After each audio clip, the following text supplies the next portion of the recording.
গোপন সূত্রে খবর পেয়ে লালগোলা থানার পুলিশ এক বিশেষ অভিযান চালিয়ে বিপুল পরিমাণ মাদক সহ এক যুবককে গ্রেপ্তার করল। ধৃতের মোটরসাইকেলের টুল বক্স থেকে 620 গ্রাম হেরোইন উদ্ধার হয়েছে বলে পুলিশ সূত্রে খবর। পুলিশ জানায়, বৃহস্পতিবার গভীর রাত্রে লালগোলা থেকে জঙ্গিপুর যাওয়ার মূল রাস্তার ওপর পণ্ডিতপুর কিষান মান্ডির কাছে অভিযানটি চালানো হয়। সেই সময় এক ব্যক্তিকে সন্দেহভাজন হিসেবে আটক করা হয়। তল্লাশির পর অভিযুক্তের মোটরসাইকেলের টুল বক্স থেকে ওই বিপুল পরিমাণ হেরোইন উদ্ধার হয়। গ্রেপ্তার হওয়া অভিযুক্তের নাম জহিরুল হক। ধৃতের বাড়ি লালগোলা থানার বিশ্বনাথপুর গ্রামে। উদ্ধার হওয়া মাদকের বিরুদ্ধে ধৃত জহিরুলের বিরুদ্ধে এনডিপিএস আইনে মামলা রুজু করা হয়েছে। এই মাদক পাচার চক্রের মূল শিকড় সন্ধানের জন্য তদন্তকারী আধিকারিকরা ধৃতকে 8 দিনের পুলিশ রিমান্ডে চেয়ে আদালতে পেশ করবেন বলে জানা গিয়েছে। মধ্যরাতে একটা বিশ্বস্ত সূত্রে আমাদের কাছে খবর আসে যে পণ্ডিতপুর মোয়া এই রাস্তায় একটা হিরোইনের পাচার চলবে। সেই অনুযায়ী আমরা ওখানে অ্যাজ পার প্রসেস সেই ব্যক্তিকে ইন্টারসেপ্ট করি, যার নাম হচ্ছে জহিরুল হক। এর বাড়ি বিশ্বনাথপুরে। এর কাছ থেকে আমরা এর এক্সক্লুসিভ পজিশন থেকে 620 গ্রাম হিরোইন লাইক সাবস্টেন্স পাই। বাজার মূল্য কত টাকা? এটার বাজার মূল্য প্রায় 60 থেকে 62 lakh rupees as per provision. কতদিনের রিমান্ডে নিচ্ছেন? আমরা একে 8 দিনের পুলিশ রিমান্ডে নেব। এটা কি স্যার বাংলাদেশ পাচারের চক্র? এটা বাংলাদেশে পাচারের চেষ্টা চলছে। স্যার, দীর্ঘদিন ধরে হেরোইন কারবারিরা যারা তারা এই লালগোলাটাকে করিডোর হিসাবে ব্যবহার করে এবং এই লালগোলা থেকে বহুবার আমরা দেখেছি ব্যাপক পরিমাণে হেরোইন উদ্ধার হচ্ছে। এই কারণে পুলিশ তো ব্যবস্থা নিচ্ছে, পুরোপুরি নির্মূল করা কি সম্ভব হচ্ছে না? আমরা সেটার জন্য সদা সচেষ্ট আছি। পুলিশ তো অতন্দ্র প্রহরীর মতো আপনারা দেখছেন কাজ করছে, প্রচুর হিরোইন ধরছে।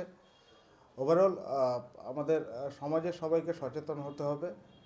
যত শুভ বুদ্ধি সম্পন্ন মানুষ আছে তাদেরকে সচেতন হতে হবে এবং সবাইকে সচেতন করতে হবে, যাতে এই হিরোইনের হয়তো একটা মানে জীবন জীবিকার একটা আপনার ইনস্ট্যান্ট একটা রোজগার দিচ্ছে, কিন্তু এটা যে বৃহদাংশে সমাজ এবং সোসাইটি ওভারঅল পুরো ইন্ডিয়ার যে জনস্বাস্থ্য এবং ইকোনমি একটাতে কালোবাজারি সৃষ্টি করে একটা ব্যাড এফেক্ট পড়ছে, সেটা সবাইকে বুঝতে হবে, জানতে হবে এবং সবাইকে এটা অ্যাবজর্ব করতে হবে, তবেই একমাত্র সম্ভব হবে। আমরা পুলিশ সদা সচেষ্ট আছি, আরও এই ইন্টেনসিফাইড হবে। আমরা অ্যাক্টিভিটি আরও এনফোর্সমেন্ট অ্যাক্টিভিটি আরও বাড়াবো। তো যে হেল্পলাইন নাম্বার পুলিশ জারি করেছে, সেই হেল্পলাইন নাম্বারে কি এই সংক্রান্ত খবরও আসছে? এই সংক্রান্ত খবরও আসছে, বমের খবরও আসছে, হিরোইনও আসছে, ফায়ার আর্মসেরও আসছে, সব ধরনের খবর আসে।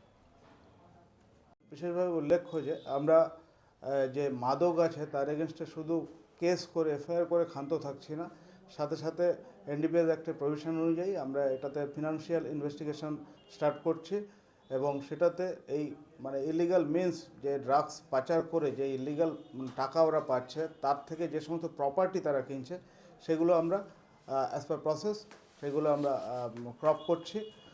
রিসেন্টলি একটা কম্পিটেন্ট অথরিটি একটা অর্ডার করেছেন। লালগোলারই একজন ব্যক্তি যিনি হিরোইনের কেসে অভিযুক্ত ছিলেন, অ্যারেস্টেড ছিলেন, তার প্রায় 3.8 crore রুপিস প্রপার্টি অর্ডার হয়েছে ক্রপ করার জন্য। সেটা আজকে বিকালে আমরা অ্যাজ পার প্রসেস মেনটেন করে আমরা সেগুলো করব। একজন কি পাওয়া গেছে না এরকম আরো অনেক? এর আগেও আমরা একজনের এরকম করেছি, আজকে একজন করব এবং ভবিষ্যতে আমরা এরকম করেই যাব। ব্যবসায়ী তারা ইলিগাল ব্যবসা করে যে সমস্ত টাকা পাচ্ছে সেটার থেকে যে প্রপার্টিগুলো কিনছে সেগুলো তো তারা জাস্টিফাই করতে পারবে না কিভাবে তারা কিনছে, তো সেইগুলো ক্রপ হবে। মানে শুধু আইনের মাধ্যমে ইমপ্রিজনমেন্ট সেটা না, তার ইলিগাল প্রপার্টি যেটা সেটাও কিন্তু নিস্তার নেই, সেটাও ক্রপ হবে। মূলত কেরিয়ার হিসাবে কাজ করে।